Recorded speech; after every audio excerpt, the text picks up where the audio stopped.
You all right? My name's Paul. I've got autism, and I make random videos based on my version of autism, the way my head works, and stick the videos on the internet just in case you want to watch them.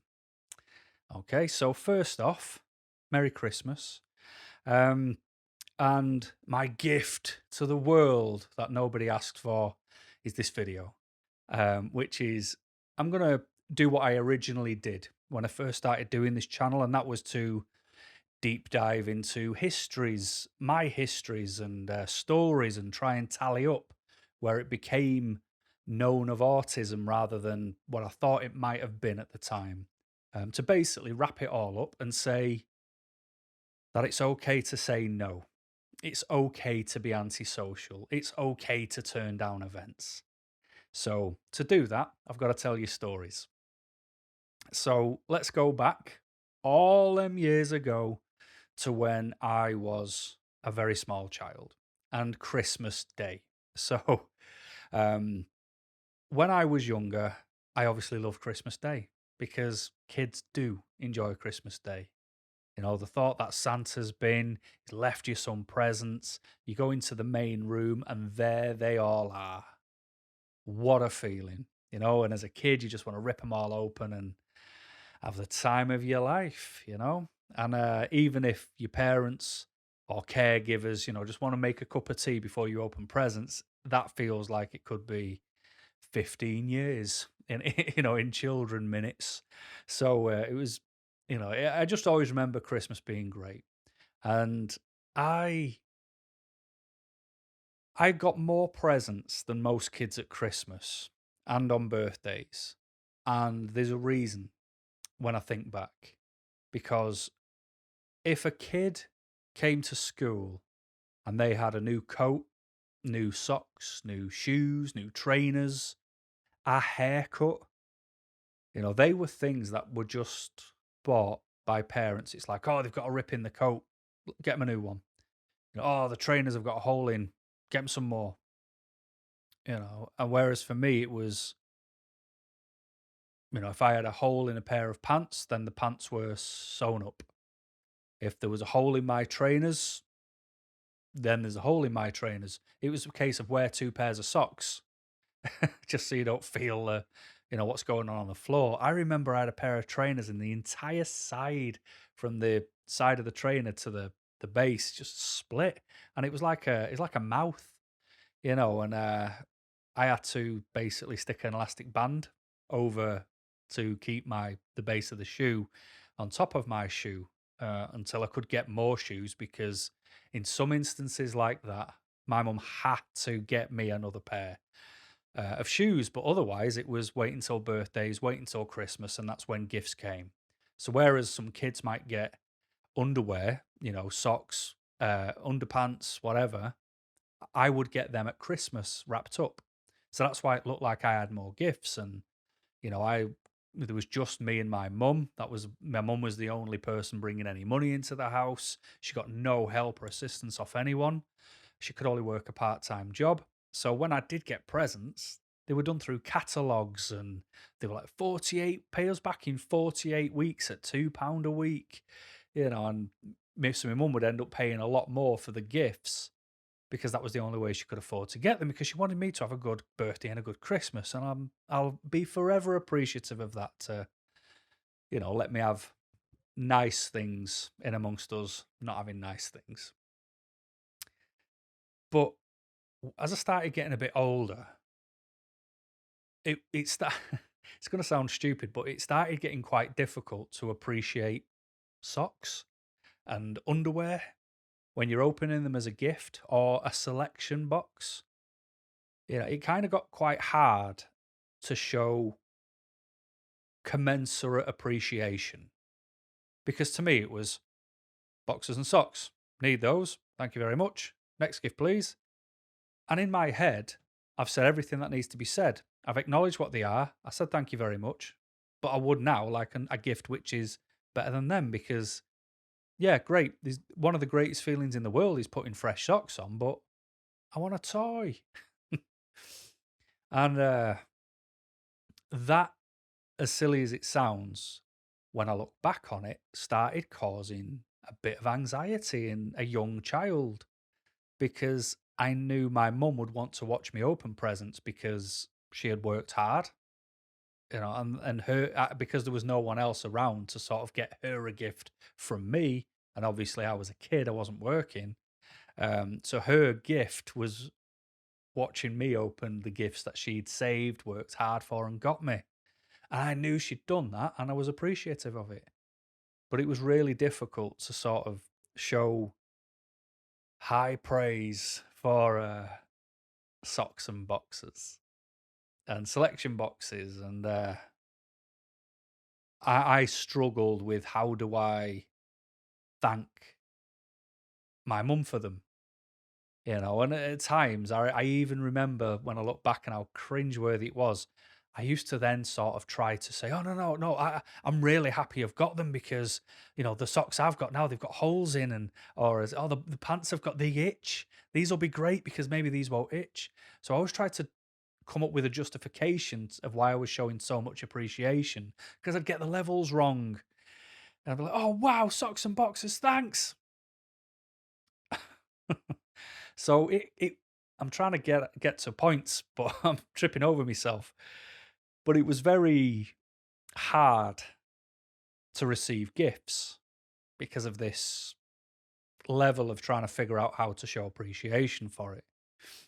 And then as years went on, Christmas days got harder and harder and harder. And I used to think it was due to the fact that, like in my house, and my mum hates this with every fibre of her being, but back in the day, even when I was a kid, I wasn't really allowed to open presents till after dinner, and our dinner wasn't till 5 or 6 in the evening. And you can imagine that for a kid, seeing all them presents and not being allowed to open them. It was hard, but as an adult, I fully understand it because my mum wanted to watch me open them, and the only time she had free was after all the food was cooked. Because she was the one who cooked all the food for whoever would be round. Um, and I used to think Christmas was hard because of that, because I had to show appreciation for socks and boxes, and because I had to spend an entire day with family members. And the reality is, it was because it is a different day. And yes, it is hard to show appreciation for things that are not as cool as a bike. And it is hard to try to entertain other family members and be even more fake all day. It is hard to wait for toys, but the reality is it's just a different day, a very different day, which causes a lot of changes, which ultimately don't give me a comforting feeling. I don't feel relaxed. I don't feel chilled out. I don't feel like I can enjoy the day. I don't feel like I can appreciate anything because I've just got the iron butterflies because of the anxiety. And what I'm getting at is at some point, Christmas Day just felt horrible. And it started to feel horrible every year. And I started to just not look forward to the occasion at all. And it taint all my December. And I really didn't look forward to the day. But now I don't do Christmas Day. I will see my mum maybe a week, 2 weeks before Christmas Day. She might bring the presents down or whatever that she's got me. I give her the presents I've got her. We go for something to eat and all is well. And that's my sort of recognition of I've seen my mum for Christmas. But then come the day, the presents are there. I don't have to look appreciative for socks. I can open them when I want. I can open them all in 5 minutes. I can open them all after dinner. I can leave until Boxing Day. It doesn't matter anymore because I'm in control of my own Christmas destiny now. Because I had to have that conversation to say, I can't do this anymore because it's more negative than it is positive. Because it was. And it's not my mum.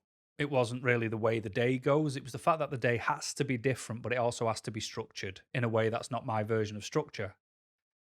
And I needed to break away from that. So even though it's Christmas Day and you're meant to socialize, you're meant to be with family, they don't bring me calmness and they don't bring me contentment. They just bring me anxiety. So why would I do it? I don't anymore. And it's annoying because you'll go out into doctors' surgeries and there's lots of posters out and they all say, don't spend Christmas alone. Don't be on your own this Christmas. Being on your own can result in knocking 7 years off your life. And, it's like, hey, some of us like it. Thanks.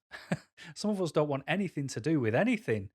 I don't want to partake in those Christmas things. What I want to do is get into a brand new, fresh pair of pajamas that I've treated myself to.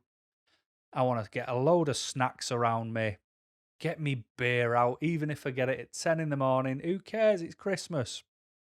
Play computer games and just have a day switched off because everyone else is busy. Everybody else is doing something, and at worst, all I've got to do is respond to text messages from people who've wished me a happy Christmas. I'll respond to them back. Not a problem. But I am being antisocial because it's all right to say no. Because I'm not just saying no because I'm being a pain, a problem, sulky, spoilt. As much as I think of others, I also have to think of me. And December's a tough month, and Christmas Day is a hard day. So, on the tougher months, on the harder days, that's where I need to be more important.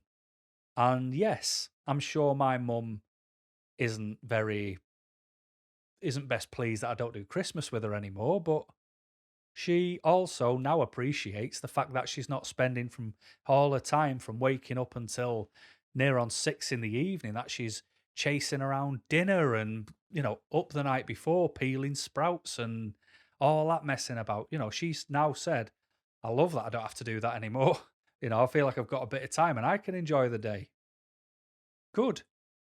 And that's Christmas Day. And that's a big day for people to step back and say, no, I'm not doing this. Because what's crazy is, let's say there was a work event on and people were inviting me out for work. I'm not in work at the minute, I'm off with stress. And if they sent me a message saying, we're meeting up in wherever, there's a hotel room for you, there's a free meal, do you fancy coming? My response would be, not really, I'm not feeling up to it. I'm off with stress, remember. But have a great time. I really hope you have a nice evening. They will go, all right, no problem. Hope you feel better soon. But there's kind of an ignorance to autism where people don't appreciate what it feels like because they can't know what it feels like. So they will not accept what you say when you say, no, I can't do it. I'm not doing Christmas Day anymore. I want to spend it by myself. I will be calmer, I will be happier, and I will enjoy it more. But I do appreciate your offer, and I genuinely do want you all to have a really nice time. Send me pictures, whatever, but I'm not coming.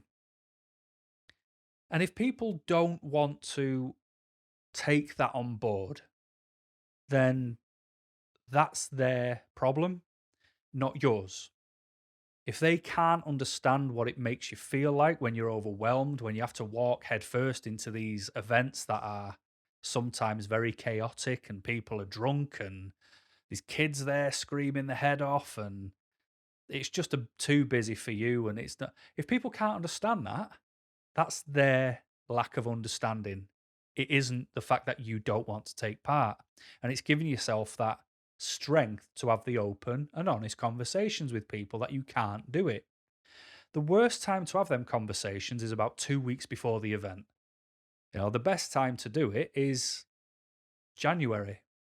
You say, look, I appreciate this Christmas. I appreciate the invitation. I came, I enjoyed, but this year coming, I'm going to spend it by myself. I might go away for the weekend. I might check myself into a hotel. I might go to a spa. I might go on holiday.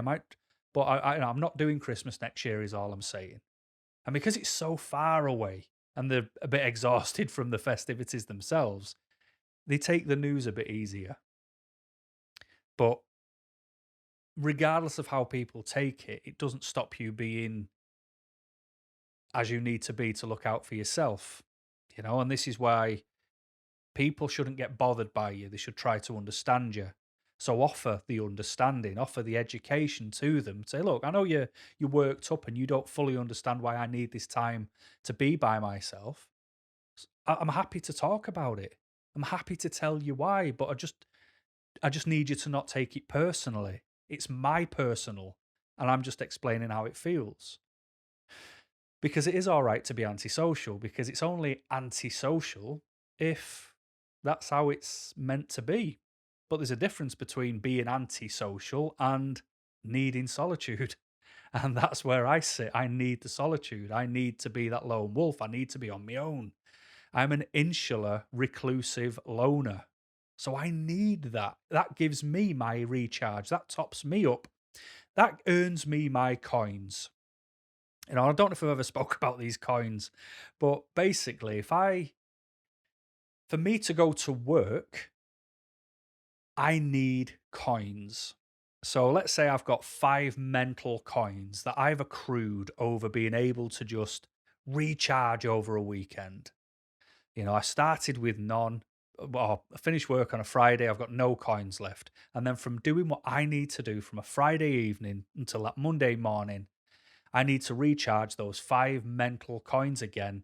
And every day costs a mental coin. So by the end of the week, I'm out of coins again. So I need that solitude to recharge to gain my coins. Whereas an extrovert has coins. And by them not seeing people, that spends coins. And then when they see people, they earn coins. So it's an absolute opposite to me. That's why they don't understand when I don't want to socialize, why I don't want to come out, why I don't want to attend this event, why I don't want to come to your kid's christening, why I don't want to go to your wedding. They don't understand because all of those things earn them coins, but they spend my coins. And if I've got no coins left, I can't be in debt because the debt is the stress. The debt is the anxiety. The debt is being worked up. The debt is not being able to manage my temper or my mood. So that's something people don't understand. So maybe try explaining from a coin perspective if you understood what I was on about. And if not, absolutely ignore me because I'm probably talking a load of tripe. But Boxing Day is the same for me. So when I was a kid, if I can borrow your attention again for the same sort of story, I would go to my uncle's house every year. Boxing Day would come around, and my oldest uncle, we would go to his house and I loved it. I absolutely loved it. Also, a thought. Bear with me because I've done a bit of thinking about this one. Because I've got an older cousin who I used to get all my clothes from. I'd look forward to go to get all them clothes. I couldn't wait to get home and rummage through the bin bags and see what clothes were there.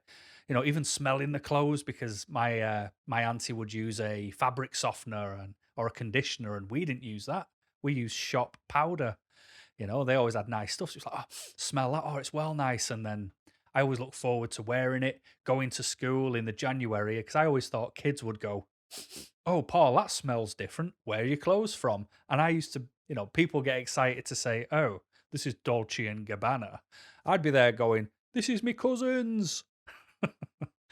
And I loved that. I was really taken by it. So I had my older cousin who I couldn't wait to see. I had a younger cousin who was a year younger than me. Loved seeing her.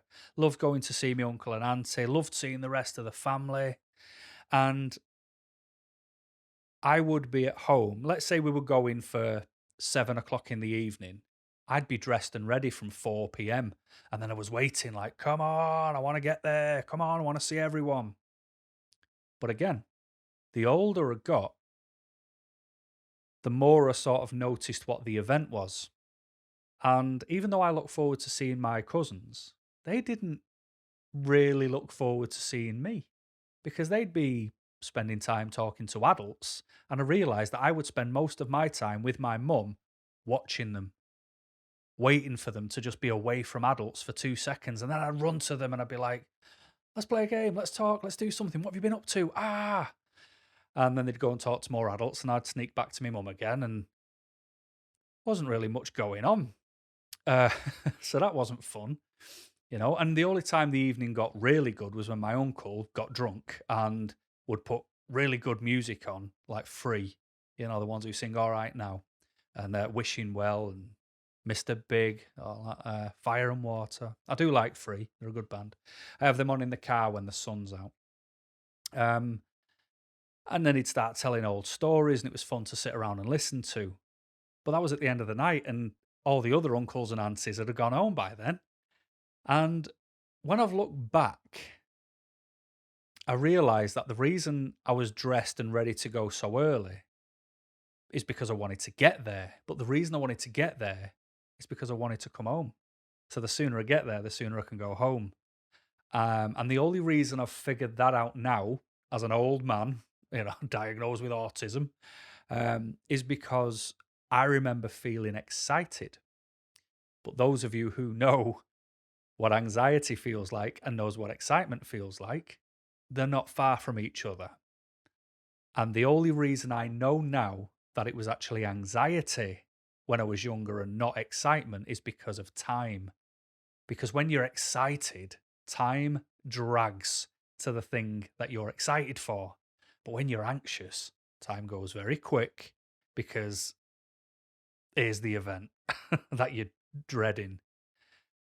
So I had this weird feeling because I did look forward to it, but I'm not sure which parts I looked forward to because I would be bored there. Maybe I just liked the journey. Maybe I did like their house. I always thought their house was really posh when I was a kid because we lived in a flat. They lived in a house, and like I say, I never even got to spend time with my cousins really. It's just, I don't know. I know now that it was anxiety, not excitement, but we would go every year. And then when I got older, I would always, even though I knew I wasn't enjoying it as much, I would still try and do it for the family. But then I realized nothing really happened. And, the crazy thing about my family is none of them live more than half an hour away from anyone else. And the only time they see each other is once a year on Boxing Day. And I just think, they always find time to see someone when someone's passed away. But why can't we see each other when we're alive? Why can't we go for curries when it's not a milestone birthday? Why can't we just meet up on a Saturday once a quarter for a couple of hours, just see how we're getting on? And if people want to stay, they stay. If people want to leave, they can. But just a sort of pillar, because I was always obsessed with the idea that we shared blood. We are actually related. We don't have to see each other, but we are connected. There was just something about it which really took me when I was younger and has gone as an adult. But that event, I realized I was only going as an adult because I didn't want my mum to have to face the questions from the family. Oh, where's Paul? He's not here again. Oh, he never comes anymore. Don't he like us? That don't make my mum feel good, even though it's kind of said in a jokey way. But now, like, I live far away from where they are. I live a good hour and a half away in perfect traffic from my uncle's house. And even though that's a stone's throw for some people who live in much bigger countries, it's not the easiest of drives either for the route. So I can't just pop in, and then to travel all that way and not have a beer with anyone is a bit, because I don't drink and drive at all. I don't even sniff alcohol if I've got to get in a car. It's a long way to then have a drink to then get in a car and drive all the way back because I don't want to get back too late. It's tricky driving in the dark for me anyway, which I've been looking into, and it's quite interesting, but I'll do a video on stuff like that in the future because I need topics, otherwise I'll dry up. And so ultimately I just, again, had a word with my mum and said, look, I don't really get anything out of going to these events. And now my cousins, the elder cousin and the younger cousin, are both married and have both got 2 kids each. So when you do go to these events, there's kids there. And I get it. Those kids are probably the same age that I was when I was excited to go. But it's for them now. And I don't need to be there. So my uncle and auntie aren't really that bothered if, Big Paul doesn't show up because they've got the grandkids there. That's great. They love the grandkids. But I don't like kids. and it'd be really uncomfortable for me to be there. So again, seeing your family that you never, ever, ever see is a big deal, and you really, really should do it. And if you don't do it, why not? We demand explanations because I'm autistic and events make me feel very uncomfortable. You know what? If you came to my neck of the woods and wanted to meet up for coffee, wanted to pop round, not a problem.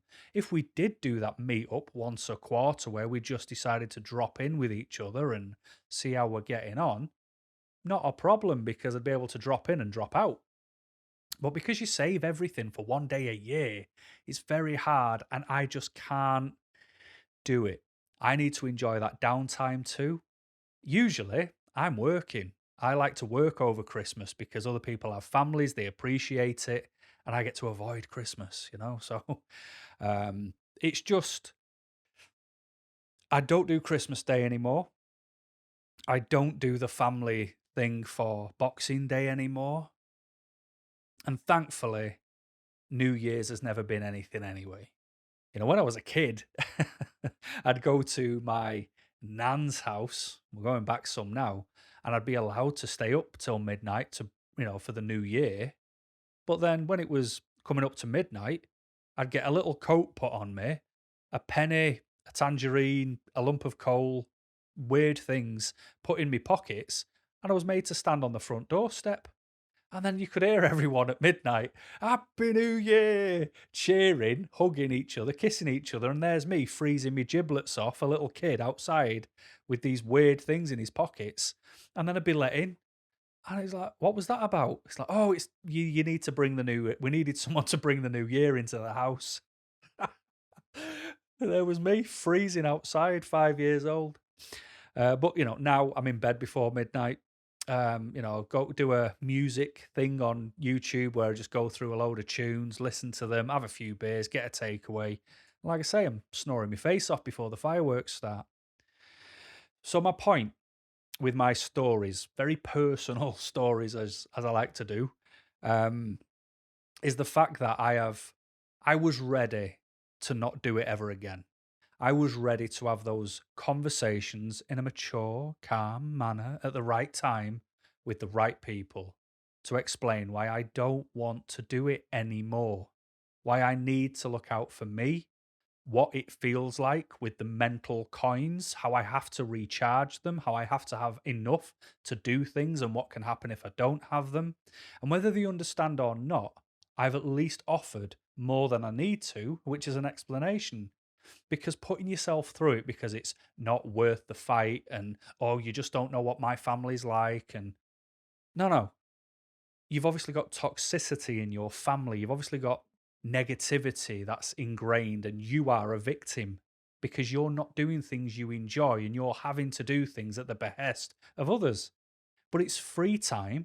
It's what you want to do, not what you have to do. There's nothing mandatory about it, unless you've got kids, of course. I'm talking about when you have the freedom to not be a part of something.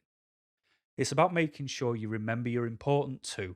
You are not being antisocial. You are looking for solitude. You are looking for that time to recharge those mental coins so you have enough to do the essential things. And if you have any more capacity to recharge more coins, then great. That's what the events are for. But I'm in that category now where people either accept what I say because I say it in a very respectful and calm and full explanation. I do it as best as I can to try and help others understand. Because whereas an invitation is yours to decline or accept, I'm declining, but I need you to feel like it's your choice whether you accept it or not. But the bottom line is, I'm not doing things anymore. It doesn't make me rude. I'm allowed to say no and I'm allowed to turn things down. And I hope you can too. I hope you never feel under the cosh to do things. You are allowed to break the mold. You are allowed to step outside of societal norms. And you are allowed to do things that recharge your coins and make you feel good too. I hope that made sense. But until next time, thanks for watching and keep smiling.